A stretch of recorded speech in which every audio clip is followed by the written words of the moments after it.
ইউসুফ আলাইসাল্লামকে কারাগারে প্রবেশের দিন ঘটনাক্রমে দুজন যুবক কারাগারে প্রবেশ করে। কাতাদা রাদিয়াল্লাহু তাআলা আনহু বলেন, যুবকদ্বয়ের একজন ছিল বাদশাহের সুরাবাহী এবং অন্যজন ছিল তার রুটি প্রস্তুতকারী। আল্লামা সুদ্দী রাহিমাহুল্লাহ বলেন, তাদের বন্দী করার কারণ হচ্ছে তারা বাদশাহর খাদ্য ও পানীয়তে বিষ মেশানোর ষড়যন্ত্র করেছিল বলে বাদশাহ সন্দেহ করেন। কোরআনে তাদের স্বপ্নের বিবরণ হলো, তার সঙ্গে দুজন কারাগারে এসেছিল। তাদের একজন বলেছিল, আমি নিজেকে মদ নিংড়াতে দেখলাম।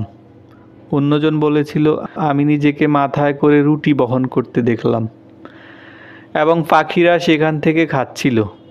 তুমি আমাদের এর তাৎপর্য বলে দাও, আমরা তো তোমাকে ভালো কাজ করতে দেখেছি। সূরা ইউসুফ আয়াত 37।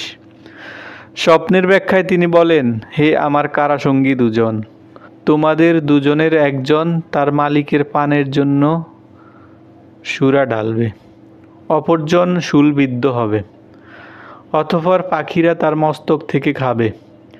যে বিষয়ে তোমরা জানতে চেয়েছিলে তার সিদ্ধান্ত হয়ে গেছে। সূরা ইউসুফ আয়াত 41।